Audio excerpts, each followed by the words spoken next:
Hello friends, मैं हूं सैयद वसीम अली और न्यूज़ टाइम यूट्यूब चैनल है मेरा। आप लोगों से गुजारिश करूंगा सबसे पहले कि आप लोग मेरे चैनल को सब्सक्राइब करें, बेल आइकन प्रेस करें ताकि आपको हर इम्पोर्टेंट खबर वक्त पर मिलती रहे।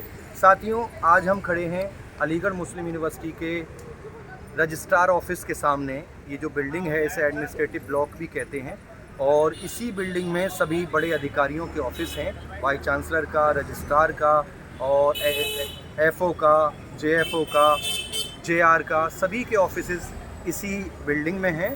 और इसी बिल्डिंग के इस गेट के बिल्कुल सामने नॉन टीचिंग कर्मचारियों ने अपना धरना पिछले 29 दिन से लगाया हुआ है। आज 29 दिन इसको पूरे हो गए हैं धरने को। लेकिन क्या वजह रही है कि पिछले 29 दिन में अधिकारियों ने, यहाँ के एडमिनिस्ट्रेशन ने अभी तक इन कर्मचारियों की आवाज़ को क्यों नहीं सुना है। जब हम यहाँ दिन से गुज़रते हैं तो माइक पर ये कर्मचारी अपनी बात रखते रहते हैं और अपनी डिमांड्स को बार बार दोहराते रहते हैं। और आज इन नॉन टीचिंग स्टाफ ने अलीगढ़ मुस्लिम यूनिवर्सिटी के एक ह्यूमन चेन बनाई थी, जो ह्यूमन चेन यहाँ एडमिनिस्ट्रेटिव ब्लॉक के गेट से शुरू होकर और डक पॉन्ड तक गई थी और वहाँ से घूमते हुए यहाँ पर आई थी, यानी डबल ह्यूमन चेन बनाई थी। और इन्होंने ह्यूमन चेन बनाकर एक विरोध जताया था, ये दिखाया था कि हम सभी एम्प्लॉई पूरी तरह से यूनाइट हैं, इसलिए आपको हमारी डिमांड पूरी करनी ही पड़ेंगी। लेकिन 29 दिन के धरने के बावजूद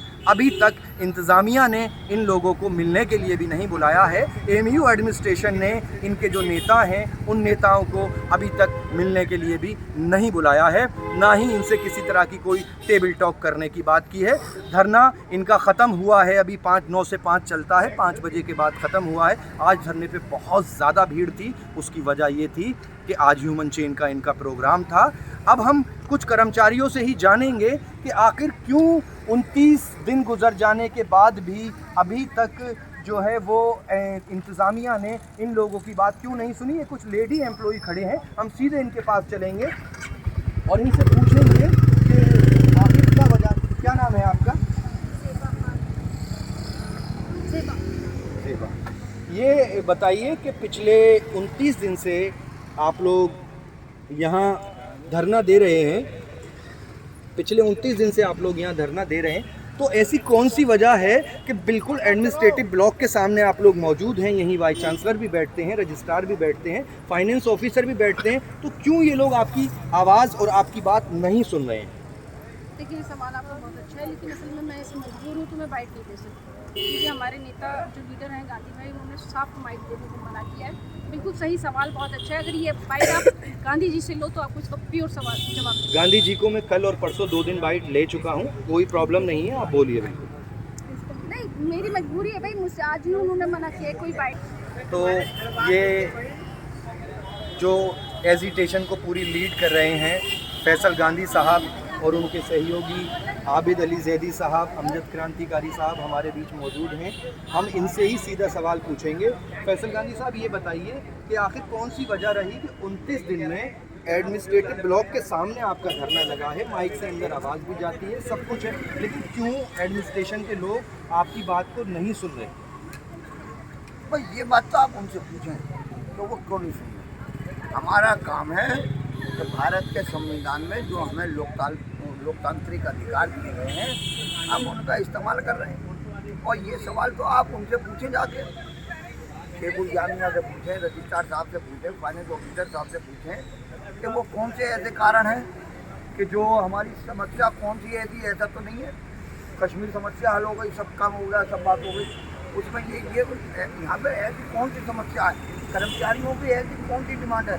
7 साल से आपने डेली वेजर के पैसे नहीं बढ़ाए, DOHU में हर 6 महीने के बाद बढ़ जाती, तो यहाँ पर ऐसी कौन सी आफत आ गई है, कौन सा ऐसा कोरोना है। अच्छा, मैं सीधा आपसे एक बात ये पूछना चाहूँगा कि आज आपने एक जो ह्यूमन चेन बनाई थी बहुत लंबी, जो एडमिनिस्ट्रेटिव ब्लॉक से और आपने सेंटेनरी गेट तक पहुँचाई, उस चेन को बनाने का आपका क्या मकसद था? हमारा मकसद ये था कि ये अनह्यूमैनिटेरियन लोग जो कुर्सियों पर बैठे हुए हैं, हम इन्हें मानवता का पाठ पढ़ाना चाहते हैं, समझे कि ये हमारी मानवता की जो चेन बनी है उससे कुछ सबक हासिल कर लें। अच्छा ये बताइए प्रॉब्लम ये शुरू कहाँ से हुई है, क्योंकि जैसा कि मुझे पता है पिछले दिसंबर 2022 से प्रॉब्लम शुरू हुई, उससे पहले यूनिवर्सिटी स्मूथली चल रही थी। तो आखिर ऐसा क्या हो गया कि एकदम से 3500 कर्मचारियों पर इतनी बड़ी मुसीबत आ गई? देखिए, ये तो मैंने पहले भी कहा था वसीम साहब कि जब नाअहल अधिकारी बैठ जाएगा, जो न जानता है और न मानता है, तो ये प्रॉब्लम तो आएगी। और समस्या इन्होंने पैदा करी है, तो समस्या का समाधान भी ये ढूंढेंगे, कर्मचारी नहीं ढूंढेगा। आपने 34 साल से एक आदमी को टेम्परेरी रख रखा है, तो वो कौन से ऐसे कारण हैं कि वो 34 साल से वो आदमी टेम्परेरी चल रहा है। 34 साल में 33 साल उसको आप सारे अलाउंसेस देते रहे। मेरा तो कहना यही है। अच्छा ये बताइए, जिन क्या गवर्नमेंट ने आपका कुछ रोका है? गवर्नमेंट की तरफ से कुछ नहीं रोका हुआ। ऐसा है कि जो फाइनेंशियल स्टेटमेंट मैंने आपको कल दिखाया था जी, उसका इनसे रिकॉर्ड मांगी है जी। ये हर साल बजट मांग रहे हैं, बजट में कटौती हो तो समझ में आए। जब बजट में कटौती नहीं है, सैलरी हेड में कोई कटौती नहीं है, तो ये तो इन्होंने आर्टिफिशियल अपना बना रखा है, मनमर्जी चल रही है।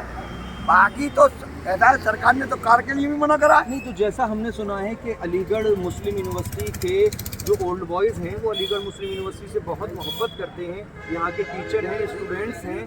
तो जब अलीगढ़ मुस्लिम यूनिवर्सिटी बकौल आपके बिल्कुल बातों से चल रही है, पेपर से नहीं चल रही, तो आप उन लोगों का सहारा क्यों नहीं लेते कि इसको जैसे यूनिवर्सिटी रूल से चलनी चाहिए?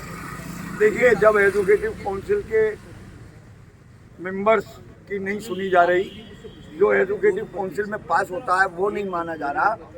आपको बता दूं, सरकार के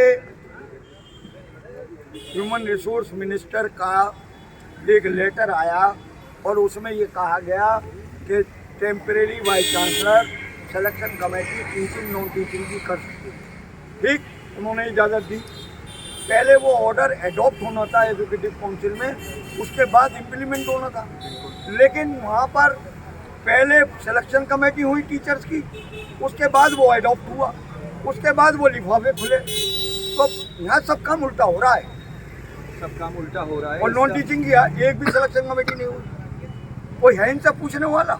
इसका मतलब ये है कि अलीगढ़ मुस्लिम यूनिवर्सिटी को कुछ अधिकारी अपने मनमाने तरीके से चला रहे हैं, जैसे चाहते हैं वैसे रूल्स को तोड़ते हैं, मरोड़ते हैं, अपने हिसाब से एडजस्ट कर लेते हैं। ये तो इन्होंने अपनी बपौती समझ ली है। जब तक ये हैं, ये इसको अपनी बपौती समझे हुए हैं कि हम जैसे चाहेंगे वैसे चलाएंगे। ऐसा नहीं होगा।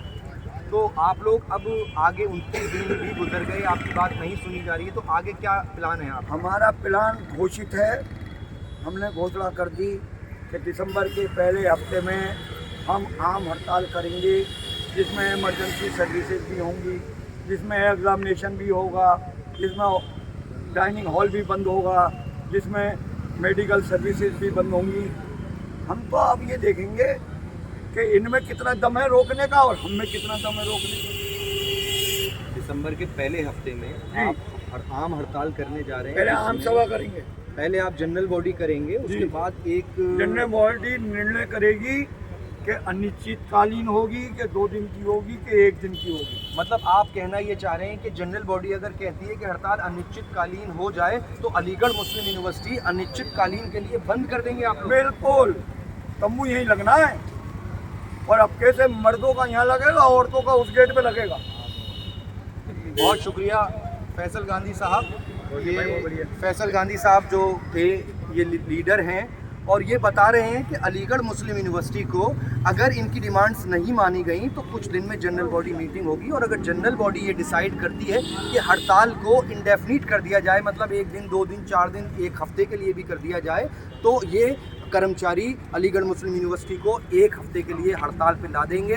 हड़ताल हो जाएगी, इसका मतलब ये है। और इनका कहना ये है कि एसेंशियल सर्विसेज भी इसमें बंद रहेंगी। एसेंशियल सर्विसेज को भी, यानी मेडिकल, हेल्थ सर्विस और डाइनिंग हॉल्स, किचन, सब चीज़ें बंद रहेंगी। इनका कहना ये है कि इस बार हड़ताल होगी तो ऐसी हड़ताल होगी जिसमें अलीगढ़ मुस्लिम यूनिवर्सिटी का एक भी कर्मचारी काम नहीं करेगा, और वो हड़ताल कितने दिन की होगी ये जनरल बॉडी तय करेगी। मैं सैयद वसीम अली फिर से आपसे गुजारिश करूंगा कि चैनल को सब्सक्राइब करें, बेल आइकन प्रेस करें और लाइक एंड कमेंट करते रहें। आपको रोज़ न्यूज़ इंशाल्लाह मिलती रहेगी। बहुत शुक्रिया।